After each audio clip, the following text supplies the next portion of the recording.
यीशु मसीह का प्यारा वचन, पाँव को दीप को राह को रोशन, ये है मसीह का प्यारा वचन, ये है वचन प्यारा। परमेश्वर के धन्य नाम की महिमा हो। प्रभात मनन के सत्र 2242 में आप सभी का बहुत ही विनम्रता के साथ स्वागत करता हूँ। आइए आज के मनन के लिए हम पढ़ते हैं याकूब अध्याय 2 पद 14 से 17 तक के आयत है। मेरे भाइयों, यदि कोई कहे कि मुझे विश्वास है पर वह कर्म न करता हो तो इससे क्या लाभ? क्या ऐसा विश्वास कभी उसका उद्धार कर सकता है? यदि कोई भाई या बहन नंगे उखाड़े हो और उन्हें प्रतिदिन भोजन की खड्डी हो और तुम में से कोई उनसे कहे कुशल से जाओ, तुम गर्म रहो और तृप्त रहो, पर जो वस्तु देह के लिए आवश्यक है वो उन्हें ना दे तो क्या लाभ है? वैसे ही विश्वास भी यदि कर्म सहित ना हो तो अपने स्वभाव में मरा हुआ है।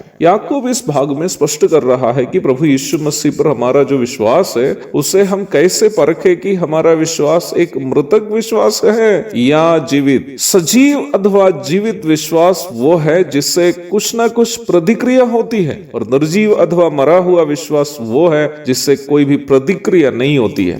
प्रभु यीशु मसीह पर हमारा विश्वास हमें नया जीवन उत्पन्न करता है। वो नया जीवन जो एक विश्वासी के अंदर उत्पन्न होता है वो यीशु मसीह का जीवन है। यूहन्ना 3:16, 10 की 28, 17 की 3, कुलोसी 3 का 3-4, पहला यूहन्ना 1 की 1-2 आदि आयतों को पढ़िएगा। अर्थात एक व्यक्ति वास्तव में प्रभु यीशु मसीह पर विश्वास करता है, उस व्यक्ति के अंदर प्रभु यीशु मसीह का जीवन उत्पन्न होता है। यदि प्रभु यीशु मसीह का जीवन उसके अंदर उत्पन्न हुआ तो उस व्यक्ति में प्रभु यीशु मसीह का स्वभाव को दूसरों के सामने दिखाने की एक तीव्र इच्छा भी होती है। याकूब इस भाग में जिस सजीव विश्वास की चर्चा कर रहा है वो सजीव विश्वास उद्धार प्राप्त विश्वासी को ऐसे कामों को करने के लिए प्रेरित करता है जो यीशु मसीह के स्वभाव के अनुसार के हैं। यहाँ जो भूखे और नंगे विश्वासी की चर्चा याकूब कर रहा है उस भाग में याकूब ये समझा रहा है कि एक जरूरतमंद के प्रति जो हमारी प्रतिक्रिया क्या होनी चाहिए। 3 महत्वपूर्ण सच्चाई इस भाग में याकूब समझा रहा है। पहली बात, वास्तविक विश्वास कभी भी जरूरतमंदों के प्रति संवेदन रहित नहीं रहता। The genuine faith never can be without concern for a needy one। अर्थात वास्तव में जिसका उद्धार हुआ वो कभी भी अपनी कलीसिया में आने वाला एक जरूरतमंद के प्रति अर्थात उसकी जरूरत के प्रति बिना संवेदन के नहीं रह सकता। दूसरी बात, वास्तविक विश्वास हमें दया और सहानुभूति उत्पन्न करता है। The genuine faith produces kindness and compassion within us। तीसरी बात, वास्तविक विश्वास न केवल संवेदनशील रहता है बल्कि वो हमें जरूरतमंद विश्वासी की जरूरत की पूर्ति के लिए प्रदान करने हेतु हमें प्रेरित करता है। The genuine faith not only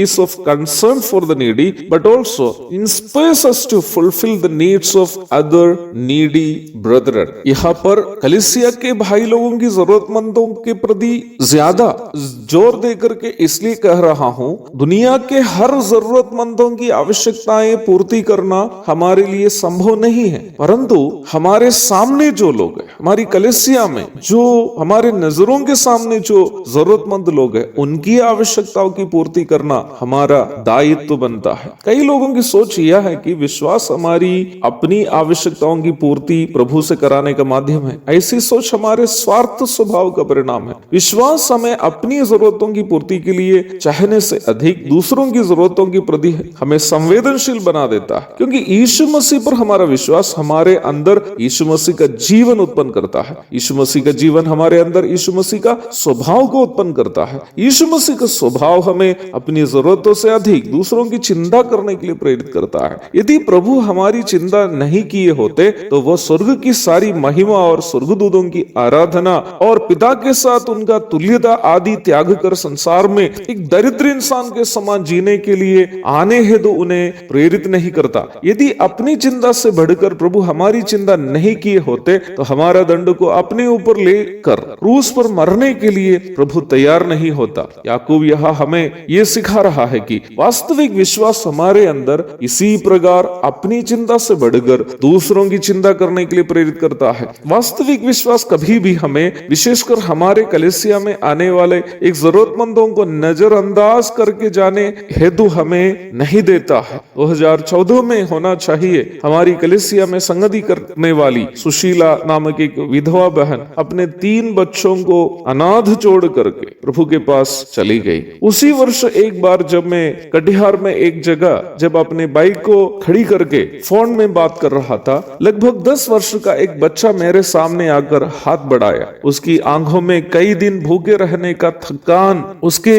गालों में बहकर निकले हुए आंसू के दाग भी थे। मैंने उससे पूछा कि उसके माँ बाप कहाँ है। उस बच्चा ने कहा कि पिताजी कुछ महीने पूर्व मर गया और 3 छोटे छोटे बच्चों को खिलाने में असमर्थ होने के कारण उसकी माँ भी कुछ दिन पूर्व कहीं चली गई। उन 3 बच्चों में बड़ा वाला था यह 10 वर्षीय बालक जो मेरे सामने हाथ बढ़ा रहा था। मेरा दिल पिघल गया। प्रभु ने मेरे और मेरी पत्नी के अंदर अनाथ बच्चों के प्रति बोझ दिया। आज उस प्रकार 20 बच्चों के हम माँ बाप हैं। वे लोग हम दोनों को पापा और मम्मी बुलाते हैं। प्रभु की सेवा में हम अभी 21वां वर्ष में हैं। हमें इस बात की चिंता नहीं है कि 21 वर्ष में हम अपने लिए कोई घर नहीं बना पाए। हमें उस पर बिल्कुल निराशा भी नहीं है, पर हमें ये बोझ है कि प्रभु यदि सुविधाएं प्रदान करेंगे तो 20 नहीं, कम से कम 200 या 2000 बच्चों के माँ बाप हमें बनना है। ये हम अपना एक घमंड आपके सामने नहीं रख रहा हूं। आप भी इस सेवा में सहभागी हो सकते हैं, मेरी मदद करने के लिए नहीं, अनाथ बच्चों के लिए, उनको हमारे समान समाज में एक